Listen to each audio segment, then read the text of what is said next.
Depuis de nombreuses années, les adeptes de la médecine traditionnelle valorisent l'ail pour ses vertus thérapeutiques. Grâce à ses composés actifs, ce condiment est considéré comme un véritable allié naturel. Anti-inflammatoire, antimicrobien et antifongique, l'ail a plus d'un tour dans son sac pour vous apporter une santé de fer.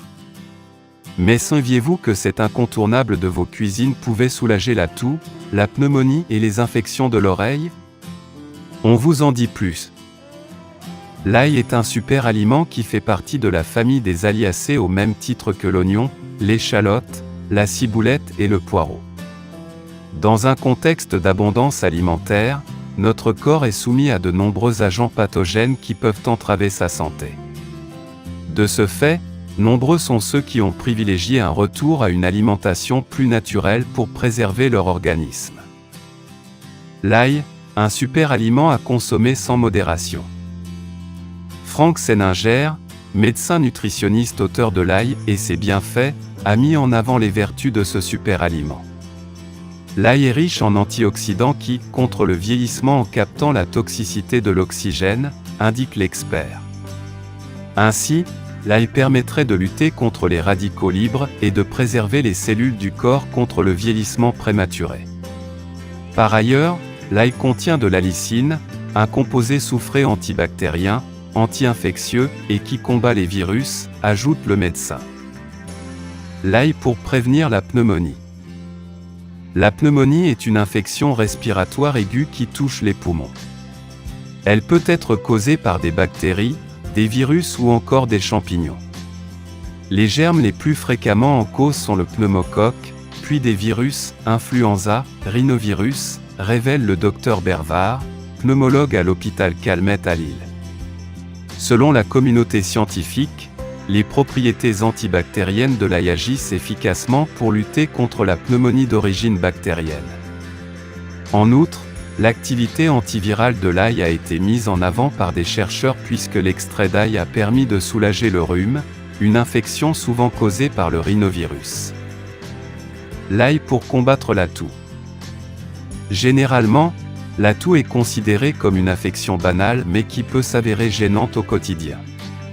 Selon une étude scientifique, l'allicine, un composé soufré que l'on retrouve dans l'ail, permet de prévenir efficacement le rhume, lequel s'accompagne généralement d'une toux.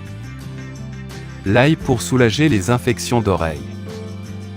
Les infections de l'oreille, aussi appelées otites, surviennent lorsque des virus ou des bactéries s'introduisent dans le corps.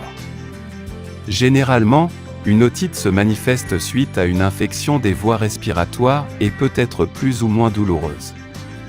Les chercheurs ont révélé que des gouttes auriculaires contenant de l'ail peuvent atténuer les symptômes d'une otite.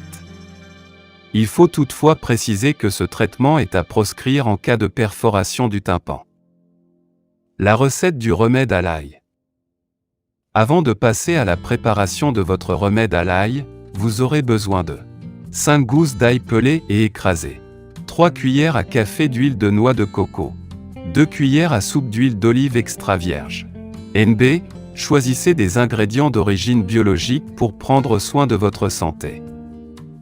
Pour concocter ce remède naturel, commencez par chauffer l'huile de noix de coco au bain-marie. Ensuite, ajoutez l'huile d'olive et les gousses d'ail écrasées. Mélangez bien jusqu'à obtenir une préparation homogène. Laissez reposer dans un bocal en verre pendant 30 minutes, puis filtrez avant utilisation. Conseil d'utilisation. Si vous souffrez de douleurs au sinus, massez votre nez avec cette préparation. Si vous avez une toux ou une pneumonie, massez votre poitrine avec ce mélange. En cas d'otite, il est recommandé de faire cuire quelques gousses d'ail pour en extraire le jus, puis de faire couler 1 à 3 gouttes dans l'oreille atteinte. Mise en garde. La consommation de l'ail est déconseillée pour les personnes qui souffrent d'une maladie du sang, qui prennent des traitements anticoagulants, et avant une opération chirurgicale.